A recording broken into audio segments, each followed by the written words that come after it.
if the U.S. federal government shuts down at midnight on Friday, medical marijuana patients and providers will suddenly be at risk of being arrested, prosecuted, and sent to prison by Jeff Sessions' Justice Department. Here's why. An existing budget provision, the Rohrabacher-Blumenauer Amendment, prevents the Drug Enforcement Administration, DEA, and other agencies from spending money to interfere with state medical cannabis laws. Under a government shutdown scenario, this protection would expire, but federal drug enforcement and prosecution actions, which are exempted from furloughs, would continue. Why might the government shut down? A bill to extend federal funding levels and policy riders like the marijuana one through February 16 was approved by the House on Thursday, but a heated dispute over immigration issues has jeopardized its passage in the Senate, where a significant number of Democrats are refusing to support any bill that does not provide protections to people who were brought to the U.S. as children. Earlier this month,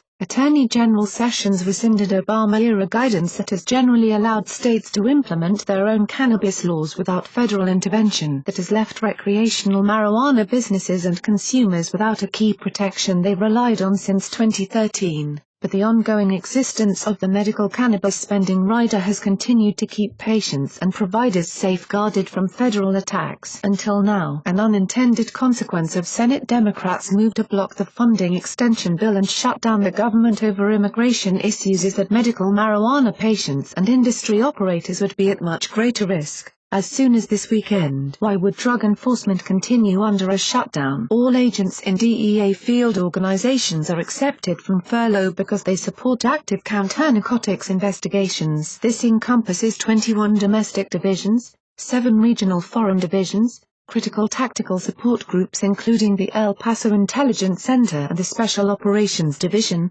forensic sciences, and technical surveillance support. A Justice Department shutdown contingency plan says DEA investigations need to continue uninterrupted so that cases are not compromised and the health and safety of the American public is not placed at risk. The same goes for federal prosecutors. As presidential appointees, U.S. attorneys are not subject to furlough. The shutdown document reads: accepted employees are needed to address ongoing criminal matters and civil matters of urgency throughout the nation. Criminal litigation will continue without interruption as an accepted activity to maintain the safety of human life and the protection of property. Politics of marijuana and immigration collide. Democrats, especially those considering 2020 presidential bids, are facing enormous pressure from their progressive base not to go along with yet another bill in a series of short-term funding extensions that do not include protections for young immigrants known as Dreamers.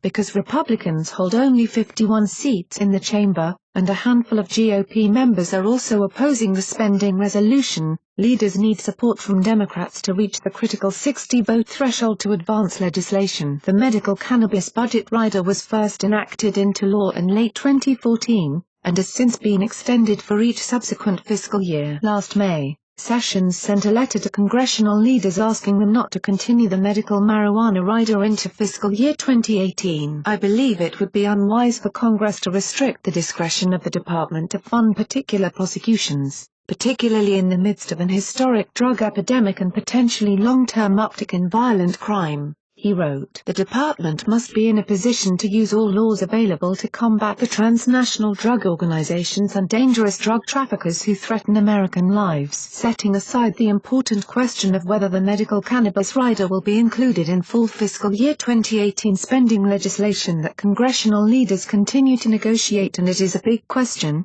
since House leaders blocked lawmakers from even voting on whether to include the policy in that chamber's version of Justice Department spending legislation. The current budget brinksmanship on Capitol Hill means the medical marijuana protections could disappear as soon as Saturday morning.